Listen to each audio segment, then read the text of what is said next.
You know, sometimes it's hard to make reservations with those national parks, especially the ones that are in high demand. So today I'm going to walk you through the process of how to make a reservation with Recreation.Gov.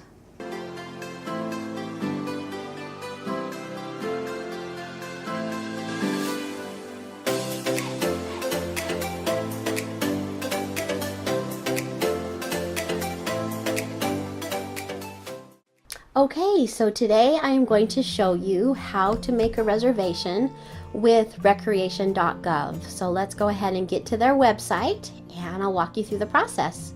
So Recreation.Gov, and you'll come right over here to sign up or log in. If you haven't been in here before, of course you'll come in here to sign up and you'll want to create an account.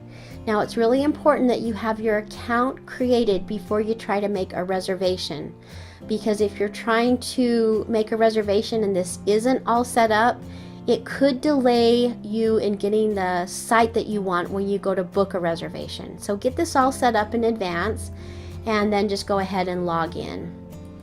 Now if you're booking with Recreation.Gov, these are going to be your national parks or national forests or anything that's on federal land. So this is where you would go. Let's go ahead. There's a couple ways to do it. If you know where you'd like to go, you can just type it in right here and click search, and that will take you directly to the campsite.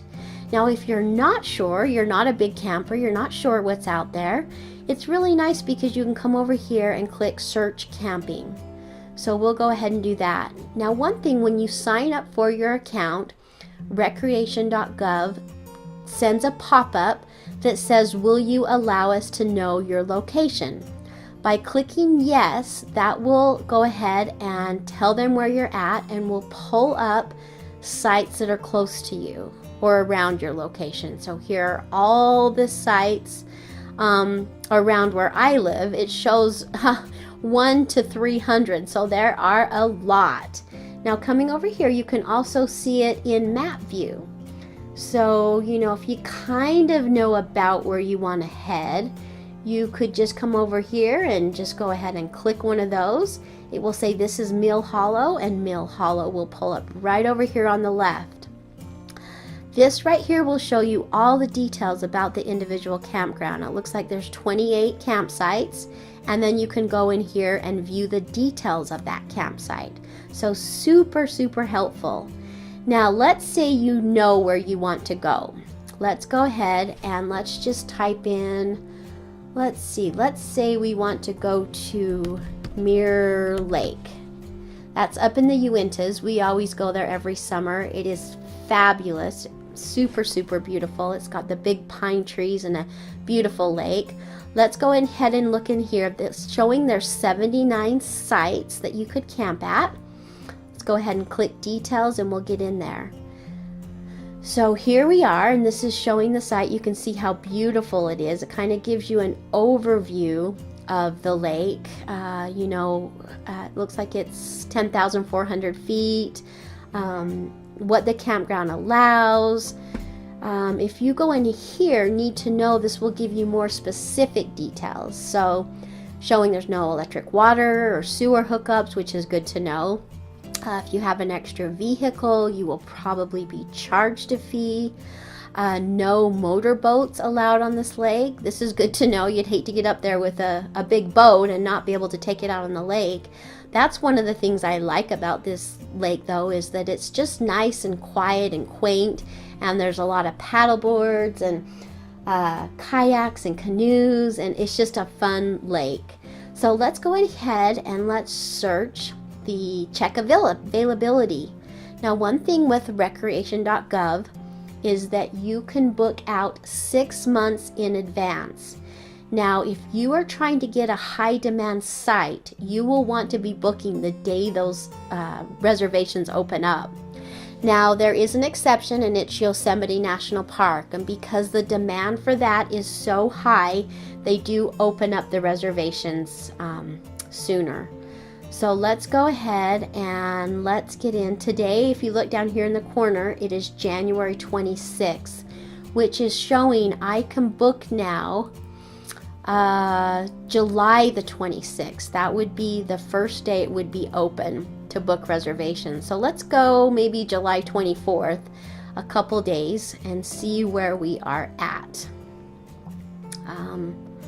Now this is really good if you want to take a look. This is showing, let's take this one, Site 17. When I click on it, it is going to come over here and show me exactly where it is in location to the campground. So you can kind of get a feel for where it's at in relation to everything. You know, if it's by a restroom or if it's close to the lake. So this is a good way to do it. Now, if you see sites with W's, these are the walk-in sites, walk-up sites. So these cannot be reserved, which, you know, can be a little bit frustrating, but it's also a very good thing, because let's say it's a high demand weekend, maybe the 4th of July or Memorial Day, and all of these sites are booked. Well, if you got up there early in the morning, you could possibly get one of these sites because you cannot reserve them. So there are some options that's just a first come first serve basis, which is nice. Now if we come down here, we can see that, let's see, the 25th, 26th, and 27th and 28th are booked at Site 18. So R is for reserved. The 24th of July is actually available, so you could go in for one night. Now, where I was telling you you can book up to 6 months in advance, you may be wondering, how did they book the 27th and 28th then? Because that's beyond the 6 months.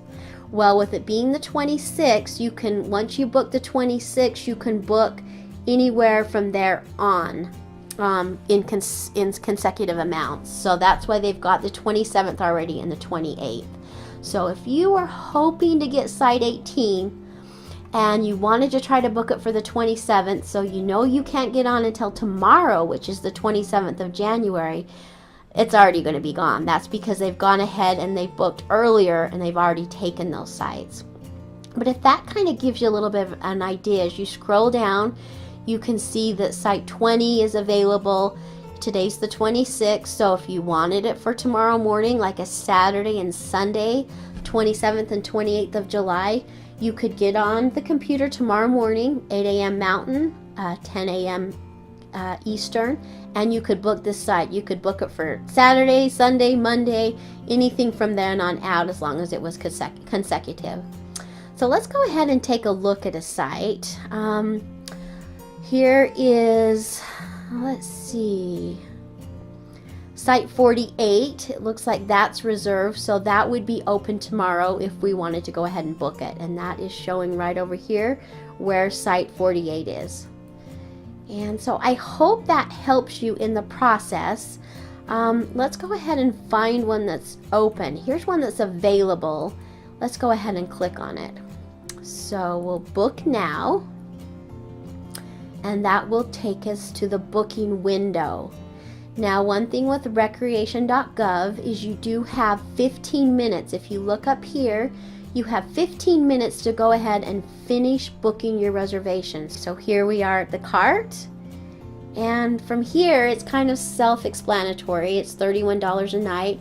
They do have an $8 reservation fee. Now that is $8 not per night but per reservation. So if I were to book this for 3 nights, it would still be just the $8 fee. From here you would proceed to payment, and you would just put in your payment information.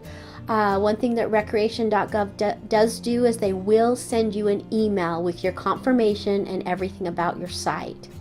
So I hope this helps in helping you make a reservation with Recreation.Gov. So thanks for watching the video today on how to make a reservation with Recreation.Gov. I hope I gave you some tips and maybe some tricks on how you can make your reservation. Let us know down in the comments below if this was helpful, or if there's something else or other questions that we can help you answer. Would love for you to subscribe to our channel, so click the bell below and that will notify you when we put out new videos. So come along with us on our adventure. Let's go now.